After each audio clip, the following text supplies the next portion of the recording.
Our food అనేది పద్ధతి ఏంటి అసలు? రైతు అక్కడనే పండించి అక్కడనే ప్రాసెస్ చేసి డైరెక్ట్గా కన్జ్యూమర్కి అందించే సిస్టమే అవర్ ఫుడ్. దీనివల్ల ఏమవుతుంది అంటే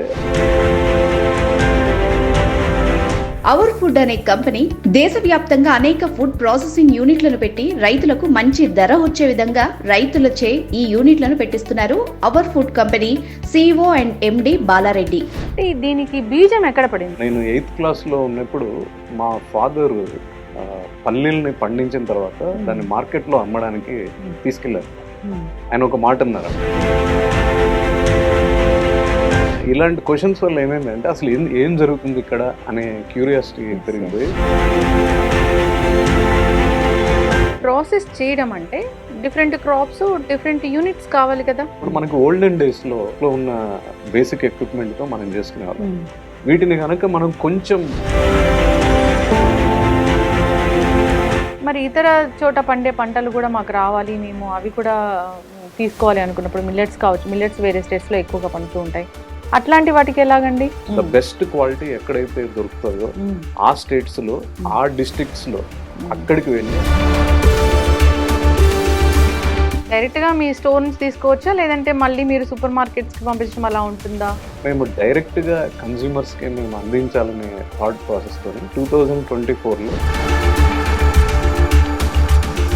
మాదొక వాట్సాప్ నెంబర్ ఉంటుంది, వాట్సాప్ బిజినెస్ నెంబర్. దాంట్లో ఫుడ్ అడల్టరేషన్ అవ్వకుండా రైతుల నుంచి నేరుగా కస్టమర్లకు అందిస్తున్నారు బాలారెడ్డి. ప్రపంచంలో 2వ అతిపెద్ద ఆహార ఉత్పత్తి దేశంగా పేరుగాంచిన మన దేశంలో నేటికి అన్నదాతలు తాము పండించిన పంటలకు సరైన ధరలు రాక ఆదాయం పెరక్క చితికిపోతున్నారు. తాము పండించిన పంటలకు మద్దతు ధరలు రాకపోవడంతో అప్పులు తీర్చేందుకు తప్పనిసరి పరిస్థితుల్లో వచ్చిన ధరకు పంటను అమ్ముకోవాల్సి వస్తోంది. రైతులు పడుతున్న ఈ బాధల్ని గుర్తించిన యువ రైతు బాలారెడ్డి రైతులకు కొండంత అండగా నిలుస్తూ ఎక్కడ పండిన పంటను అక్కడే వినియోగదారుడికి చేరవేసే వెసులుబాటును కల్పిస్తూ రైతుల జీవితాల్లో చిగురాశల్ని నింపే ప్రయత్నం చేస్తున్నారు. సార్ నమస్తే అండి. నమస్తే అండి. ఎట్లా ఉన్నారు? బాగున్నానండి. ఎస్, మీ కాన్సెప్ట్ ఏంటంటే అందరూ ఆరోగ్యంగా ఉండాలని అవర్ ఫుడ్ అనేది క్రియేట్ చేసే బ్రాండ్ రైతుల దగ్గర నుంచి డైరెక్ట్గా కొనేసి సేల్ చేసేస్తూ ఉన్నారు, అంటే జనాలకి అందేలాగా చేస్తూ ఉన్నారు. అసలు ఏంటండి ఇది ఎక్కడి నుంచి వచ్చింది మీకు ఈ ఆలోచన? అసలు ఇలా చేయడం అనేది అసలు ఏంటి, ఈ పద్ధతి ఏంటి అసలు? సో అవర్ ఫుడ్ అంటే ఇప్పుడు నార్మల్గా రైతులు పంట పండించిన తర్వాత ఇమ్మీడియట్గా లోకల్గా ఉన్నటువంటి మధ్య దళారీ కానీ మిడిల్ మ్యాన్ కానీ లేకపోతే మార్కెట్లో కానీ అమ్మేస్తారు. అది అక్కడి నుంచి వేరోజ్లోకి వెళ్తుంది, అక్కడి నుంచి మిల్లర్స్ దగ్గరికి వెళ్తుంది, అక్కడ ప్రాసెసింగ్ జరిగి అక్కడి నుంచి డిస్ట్రిబ్యూటర్స్ దగ్గరికి వెళ్ళి డిస్ట్రిబ్యూటర్స్ దగ్గర నుంచి రీటైలర్స్ దగ్గరికి వచ్చి అప్పుడు మన దగ్గరికి వస్తుంది. అంటే రైతుకి మన కన్జ్యూమర్కి మధ్యలో మినిమం 6 మెంబర్స్ ఉన్నారు. సో వాళ్ళు ప్రతి ఒక్కరు దాన్ని కొని వాళ్ళ వేర్హౌస్లో పెట్టుకొని దాన్ని ప్రాసెస్ చేసి ఇవన్నీ చేయడానికి ఆల్మోస్ట్ ఒక 1 ఇయర్ పడుతుంది. ఆ 1 ఇయర్ తర్వాత మన ప్లేట్లోకి వస్తుంది ఆ ప్రోడక్ట్ అనేది. సో ఈ సప్లై చైన్, ఈ రెగ్యులర్ సప్లై చైన్లో వెళ్ళడం వల్ల ఏమవుతుంది అంటే అటు రైతుకి సరైనటువంటి ప్రైస్ రాదు, ఇటు కన్జ్యూమర్కి మంచి ప్రొడక్ట్ రాదు. అదంతా ఓల్డ్ అయిపోయి దాని న్యూట్రిషనల్ వాల్యూస్ అన్నీ లాస్ అయిపోయి ఒక 1 ఇయర్ అది స్టోర్ అవ్వడానికి రకరకాల కెమికల్స్ దాంట్లో కలిపి ఇవన్నీ అన్హెల్దీ ప్రొడక్ట్స్గా తయారవుతాయి. ఇప్పుడు అది ఫ్యాక్టరీ నుంచి వస్తుంది కాబట్టి that is a product, it is not food. So ఈ సిస్టమ్ని బ్రేక్ చేయడానికి మేము ఏం చేసామంటే మన ఓల్డెన్ డేస్లో మన నాయనమ్మలు అమ్మమ్మలు ఊర్లలోనే వాళ్ళ ఇంట్లోనే ఇసురాయిల్లో రోలు యూజ్ చేసి అన్నీ అక్కడే బియ్యంని పప్పుల్ని ఆయిల్స్ని తయారు చేసుకునేవాళ్ళు. సో అలాంటి సిస్టమ్ని మనం తీసుకురాగలిగితే రైతు దగ్గరే ఆ ప్రాసెసింగ్ యూనిట్ని కనుక మనం పెట్టగలిగేటట్లు చేయగలిగితే రైతు అక్కడనే పండించి అక్కడనే ప్రాసెస్ చేసి డైరెక్ట్గా కన్జ్యూమర్కి అందించే సిస్టమే అవర్ ఫుడ్. దీనివల్ల ఏమవుతుంది అంటే అక్కడ పండించిన పంట ఫ్రెష్గా అక్కడే ప్రాసెసింగ్ అవుతుంది, దానివల్ల రైతుకి బెనిఫిట్ అవుతుంది. దాంట్లో ఏ రకమైనటువంటి కెమికల్స్ ఏవి కలపకుండా అది డైరెక్ట్గా కన్జ్యూమర్కి మా స్టోర్స్ ద్వారా వస్తుందండి. ఇదే మా అవర్ ఫుడ్ సిస్టమ్ అన్నట్లు. అసలు ఎంత బ్రహ్మాండమైన ఐడియా అండి అసలు ఇది. ఇటు రైతు లాభపడతాడు, ఇటు మేము కొనుక్కునే వాళ్ళము మేము మంచి ఫుడ్ తిన్నామన్న ఫీలింగ్ ఉంటుంది. మీరు అన్నట్లు అది ఒక ప్రోడక్ట్ కాదు, ఒక ఫుడ్ తీసుకుంటున్నాం అన్న ఫీలింగ్ అయితే ఖచ్చితంగా ఉంటుంది.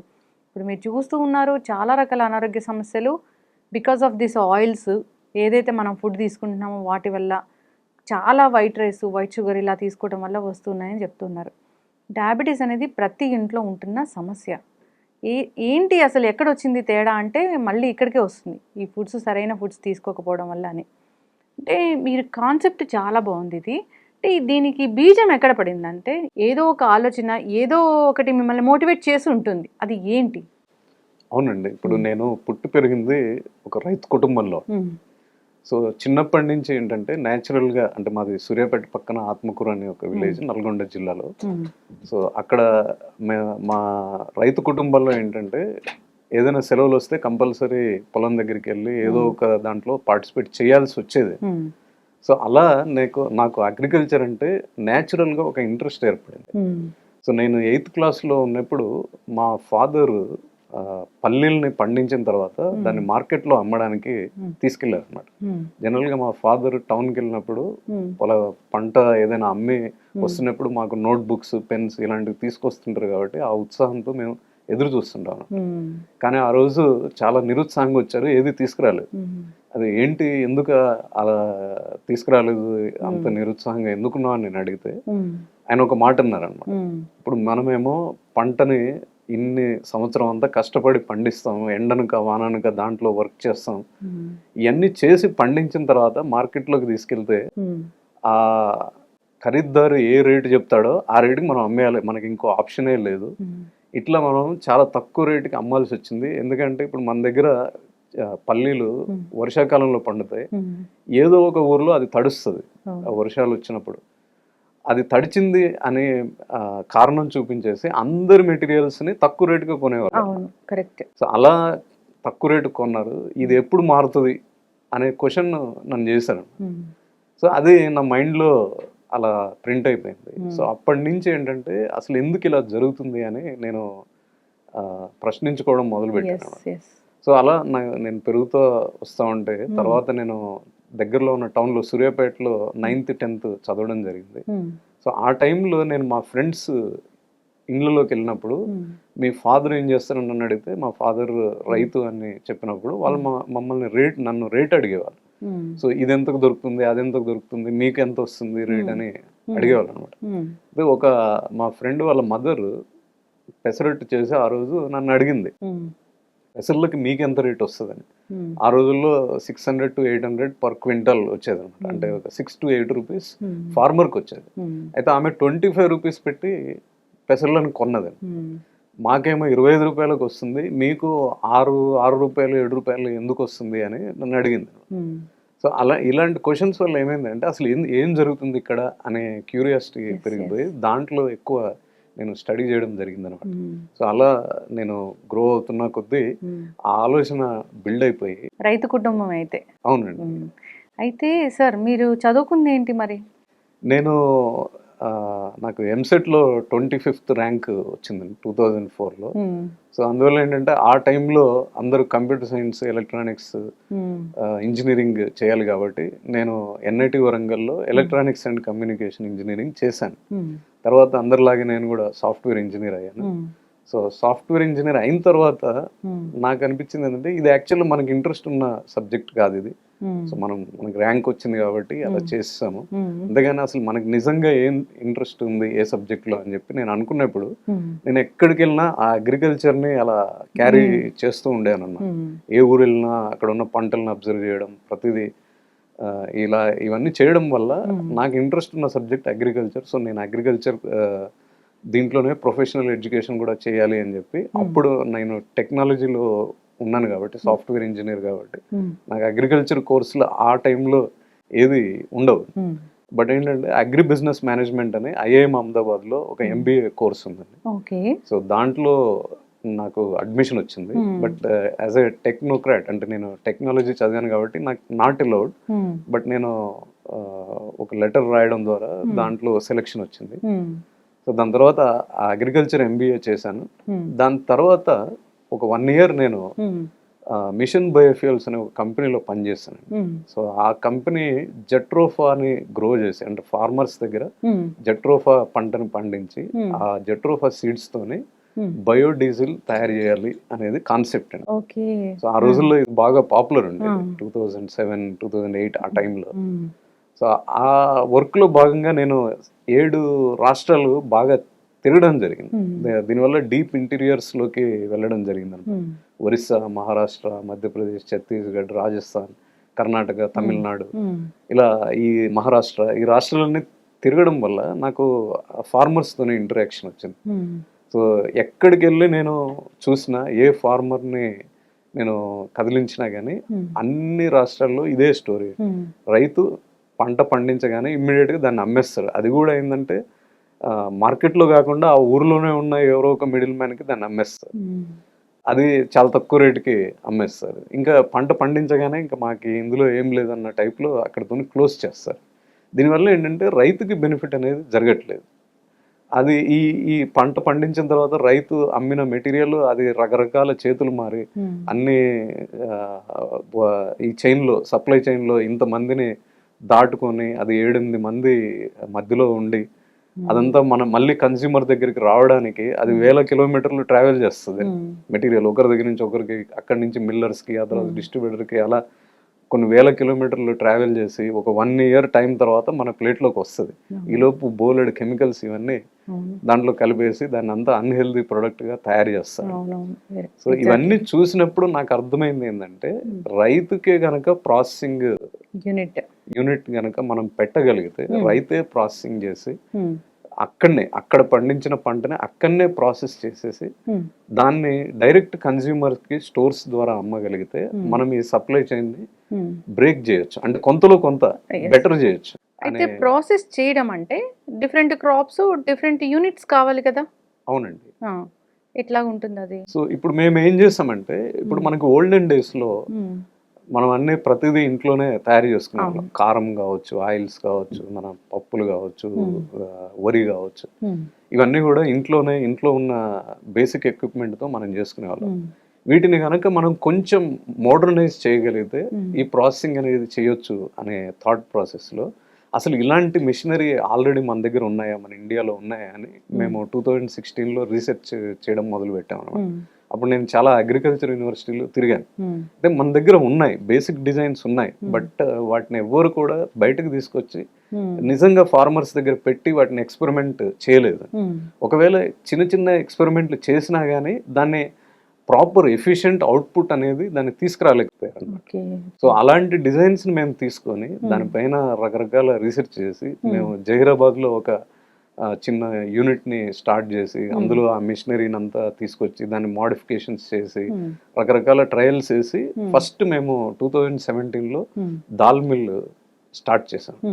దాని తర్వాత మిల్లెట్స్ పైన రీసెర్చ్ చేసాం. దాని తర్వాత chilli powder, turmeric powder, rice, తర్వాత గ్రౌండ్ నట్, వీటన్నిటిపైన రీసెర్చ్ చేసి ఒక బేసిక్ టెక్నాలజీని, అంటే ఒక డీసెంట్ టెక్నాలజీ, ఇప్పుడు మనకి 60,000లో కూడా దాల్ మిల్ని తయారు చేయొచ్చు, బట్ దాంట్లోంచి వచ్చే అవుట్పుట్ కమర్షియల్ గా వర్కౌట్ కాదు. అందులో వాడే మెటీరియల్స్ ను కూడా మనం బేరింగ్స్, ఎలక్ట్రిక్ మోటార్స్, వీటినన్నిటిని కూడా మంచి క్వాలిటీ పెట్టాలి. సో అందుకోసం మేము ఏదైతే ఫార్మర్ కి ఎఫోర్డబుల్ గా ఉంటుందో, ఏదైతే డీసెంట్ అవుట్పుట్ వస్తుందో ఆ టెక్నాలజీని మేము తయారు చేసుకొని ఒక 2 years దానిపైన ట్రయల్ అండ్ ఎర్రర్ చేసి ప్రాసెస్ అంతా ఎఫిషియెంట్ గా చేసిన తర్వాత మేము 2018లో ఫార్మర్స్ దగ్గరికి వెళ్ళడం మొదలు పెట్టాము. సో ఈ మిషనరీ అప్పుడు అందరికీ ఉన్న ఇదేంటంటే, ఇప్పుడు ఇంత చిన్న మెషిన్లో మనము కందిపప్పు తీయొచ్చు అంటే ఇవి ఇప్పటిదాకా ఎందుకు లేవు, అదందరి క్వశ్చన్ అనమాట. ఒకవేళ అంత సింపుల్ అయితే ఎప్పుడో వచ్చుండే కదా మన దగ్గరికి, మరి ఇప్పటిదాకా ఎందుకు రాలేదు అంటే దాని అర్థం ఇది సరిగా అవుట్పుట్ రాదేమో. ఇప్పుడు చిల్లీ పౌడర్, టర్మరిక్ పౌడర్ ఇలాంటివి ఇంత సింపుల్ గా ఎలా తయారవుతాయి అనే క్వశ్చన్ అందరికి ఉండేది అనమాట. సో దాన్ని బ్రేక్ చేయడానికి మాకు చాలా టైం పట్టింది. ఆబ్వియస్లీ ఏదైనా ఒక పని చేస్తుంటే డౌట్స్ అనేవి కామన్ గా ఉంటూ ఉంటాయి. సో ఇలాంటివి అయితే చాలా కామన్ గా ఉంటాయి, ఇప్పటి వరకు ఎందుకు లేదు అని. సో ఇప్పటి వరకు ఇంత ఆర్గానిక్ గా ఆలోచించింది ఎవరు లేరు, అందుకే లేదు. సో దళారీ వ్యవస్థ మెయిన్ గా ఒక సమస్య ఉందండి ఇక్కడ. మనం ఎప్పుడైనా మన అమెరికా, యూరోప్లో ఏం జరుగుతుందో అదే మనం ఆ టెక్నాలజీని మనం తీసుకోవాలని అనుకుంటాం. అక్కడ ప్రాబ్లం ఏంటంటే చాలా తక్కువ మంది పాపులేషన్ ఉంటారు, చాలా ఎక్కువ పని ఉంటుంది. అందుకని ఒక్కడే అంతా చేయగలిగేటట్లు వాళ్ళు మెషినరీని డిజైన్ చేస్తారు. బట్ మన దగ్గర బోలెడు పాపులేషన్ ఉంది, అట్ ద సేమ్ టైం బోలెడు వర్క్ ఉంది. అంటే మన దగ్గర మెషినరీ ఒక పర్సన్ చిన్న వర్క్ చేయడానికి తయారు చేయాలి. అంటే అక్కడ ఉన్న ప్రాబ్లమ్ స్టేట్మెంట్ డిఫరెంట్. అందుకని వాళ్ళు టెక్నాలజీని అలా కంప్లీట్లీ ఆటోమేటెడ్ గా చాలా లార్జ్ స్కేల్లో చేశారు. మనకు అది అవసరం లేదు, మనం మనకు తగ్గ టెక్నాలజీని మనం తయారు చేసుకోవాలి. అందుకే ఫుడ్ ప్రాసెసింగ్ మిల్స్ అనేవి సటాకా ఇలాంటి కంపెనీలు, బూలర్ ఇలాంటి కంపెనీలు దాల్ మిల్ అయినా రైస్ మిల్ అయినా మినిమం 4 crores 5 crores పెట్టుబడి పెడితే కానీ పెట్టలేకుండా తయారు చేసేయాలి. అంత అవసరం లేదు మనకి. ఒక దాల్ మిల్లుని మనం ఇంతకుముందు ఇసురాయిలోనే చేసుకునే వాళ్ళం. దాన్నే కొంచెం మోడర్నైజ్ చేసి దాన్ని ఒక ప్రాపర్ వేలో తీసుకురాగలిగితే తక్కువ ఖర్చుతోనే దాల్ మిల్లుని మనం తయారు చేయొచ్చు. బట్ మన దగ్గర ఉన్న ఇండస్ట్రీ అలా చేయలేదు, ఎందుకంటే మనం ఎంతసేపు వాళ్ళని అనుకరించడమే ఉంటది కాబట్టి. అందుకే మన దగ్గర ఈ చిన్న చిన్న ప్రాసెసింగ్ యూనిట్స్ అనేవి రాలేదు. ఇప్పుడు మీరు అన్నట్లుగా ఇట్లానే తినాలి, ఇలాంటి ఫుడ్డే తీసుకోవాలి, ఇంత ప్రాసెస్ అయిన ఫుడ్డే తీసుకోవాలని ఈ కరోనా తర్వాత చాలా నేర్చుకున్నామండి. ఆర్గానిక్ ఫుడ్ తీసుకోవాలి, నార్మల్గా మన రూట్స్కి వెళ్ళి ఒకప్పుడు ఎలా ఉందో అలాంటి ఫుడ్ తీసుకోవాలి అనేది ఇప్పుడు మనకి అవేర్నెస్ వచ్చింది. కరెక్ట్ టైంలో మీరు ఇలాంటి డెసిషన్ కూడా తీసుకున్నారు, మంచిగా అది రీచ్ అవుతూ ఉంది. అటు మీరు ఏం చేస్తున్నారంటే రైతులకి ఖచ్చితమైన ధర అందిస్తూ ఉన్నారు, అవి వేస్ట్ అవ్వకుండా ఉంటూ ఉన్నాయి. చాలామంది చూసారా, ఇప్పుడు వెజిటబుల్స్ విషయానికే వస్తే ఒక రేట్ లేకపోతే వాటిని పడేస్తూ ఉన్నారు. ఇప్పుడు అట్లా లేదు రైతులది మీ విషయంలో వస్తే.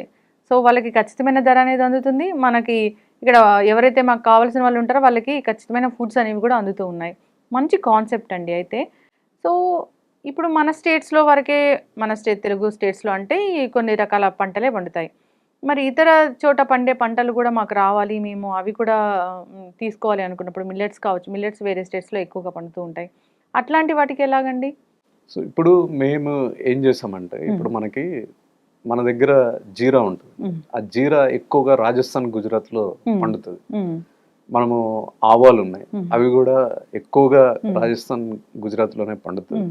ఇప్పుడు ఆయిల్స్ ఉన్నాయి, మనకి గ్రౌండ్ నట్ ఎక్కువ కర్నూలు, అనంతపురం, మహబూబ్ నగర్ లో పండుతాయి.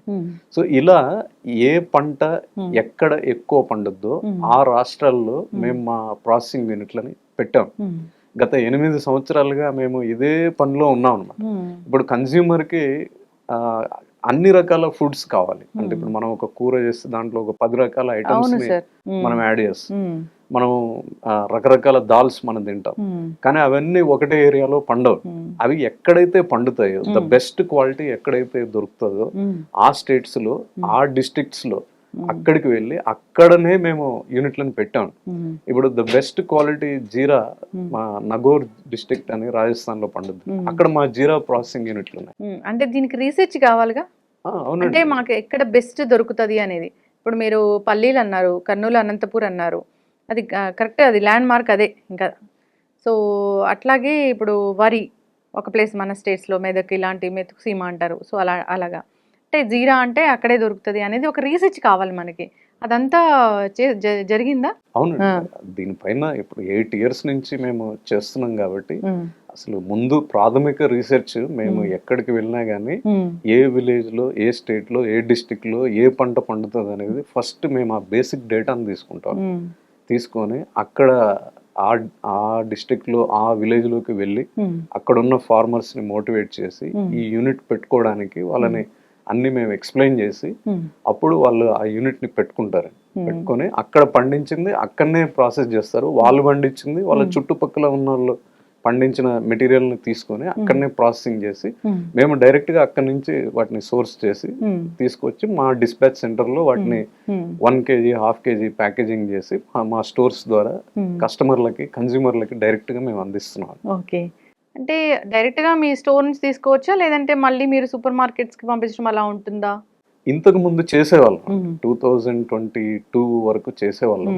అయితే మాకు 2023లో ఇది చాలా పెద్ద ప్రాబ్లం వచ్చింది, ఒక ఫైనాన్షియల్ ప్రాబ్లం రావడంతో మేమంతా కొన్ని ఆపరేషన్స్ అన్నిటిని ఆపాల్సి వచ్చింది.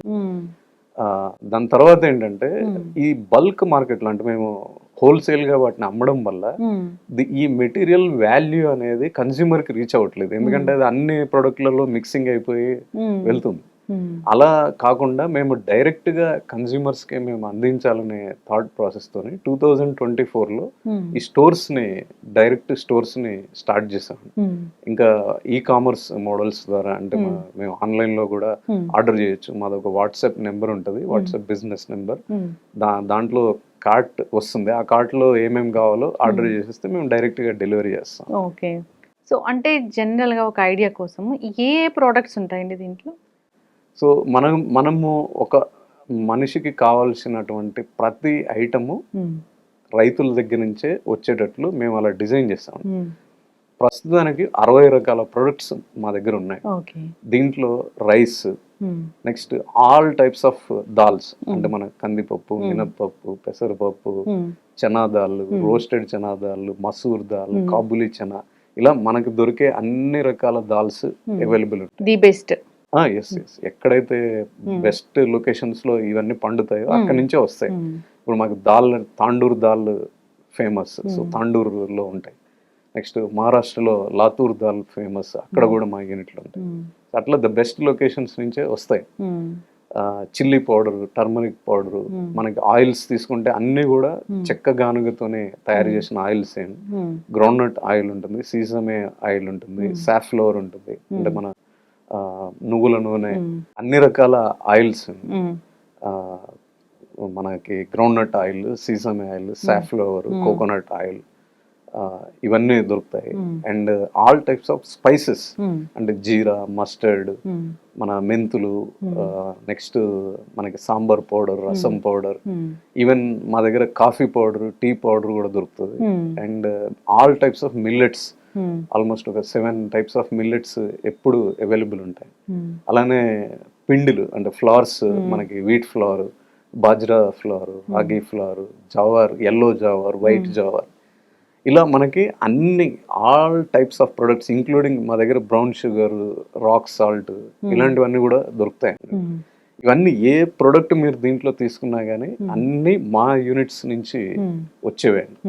ఇంకా మేము ఫ్యూచర్లో ఇంకా ఏం చేస్తున్నామంటే, మా ఫార్మర్స్, ఇప్పుడు కొంతమంది ఫార్మర్స్ ఇంకా వాల్యూ యాడెడ్ ప్రొడక్ట్స్ని పెడుతున్నారు. అంటే మా దగ్గర ఆల్రెడీ ఒక మిషనరీ తీసుకొని దాన్ని ప్రాసెసింగ్ చేసి నడుపుకుంటూ ఉన్నవాళ్ళు, ఆ ఎక్స్పీరియన్స్ వచ్చింది కాబట్టి. ఫర్ ఎగ్జాంపుల్ మహారాష్ట్రలో ఒక ఫార్మర్ దగ్గర రైస్ మిల్ ఉందండి.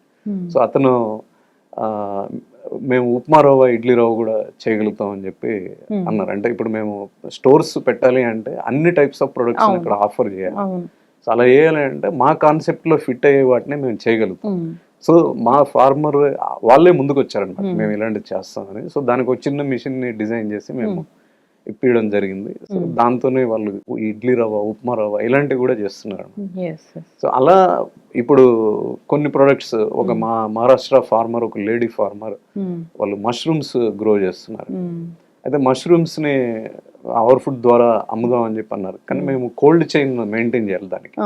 సో అలా చేయలేమో మేము అంటే డ్రైడ్ మష్రూమ్స్ అమ్ముదామని ఆమె ఐడియా ఇచ్చింది. సో డ్రైడ్ మష్రూమ్స్ కూడా న్యూట్రిషియస్ ఉంటాయి, అంటే సన్ డ్రైడ్ మష్రూమ్స్ అనమాట. ఇలా మేము వాల్యూ యాడెడ్ ప్రొడక్ట్స్ ని కూడా తీసుకొస్తున్నాం. ఓకే. మరి హనీ అనేది చాలా పెద్ద, అంటే మనం ప్రతిరోజు తీసుకునే ఒక ఫుడ్. అది హనీ ఎలా అండి? అవునండి, ఇప్పుడు లేటెస్ట్ గా మేము జామున్ హనీ కూడా లాంచ్ చేసాము. ఇది మేము ఎన్ఐఆర్డిలో ఏపీఆర్ డిపార్ట్మెంట్ ద్వారా కొలాబరేట్ అయ్యి మేము మహారాష్ట్ర ఫార్మర్స్ దగ్గర నుంచి మేము తీసుకొస్తున్నాము. ఇది కూడా డైరెక్ట్ గా ఫార్మర్స్ దగ్గర గ్రో అయ్యేది, చాలా జెన్యూన్ మెథడాలజీలో, సస్టైనబుల్ మెథడ్ లో చేసినటువంటి హనీ అనమాట. ఎస్, హనీ అయితే ఏది తీసుకుందామన్నా నిజంగానే భయం వేస్తూ ఉంటుందండి. సో ఖచ్చితంగా అండి, ఇలాంటి మంచి మంచి ప్రోడక్ట్స్ కావాలి, ఆర్గానిక్ ప్రోడక్ట్స్ కావాలి, హెల్తీగా ఉండాలంటే ఒకసారి స్టోర్ని విజిట్ చేయాలని కోరుకుందాం.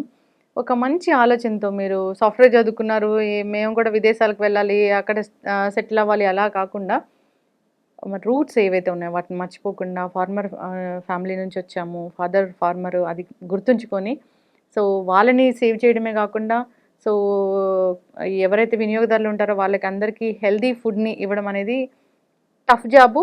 అంతేకాదు వాళ్ళ బ్లెస్సింగ్స్ కూడా మీకు ఖచ్చితంగా ఉంటాయండి. సో మంచి మంచి ఫుడ్స్ కోసం అందరూ చూస్తూ ఉన్నారు.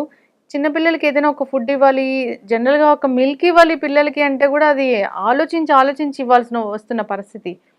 సో, ఈ మంచి ఆలోచన ఇది ఇంకా ఈ మంచి కాన్సెప్ట్ జనాల్లోకి వెళ్ళాలని కోరుకుందాము.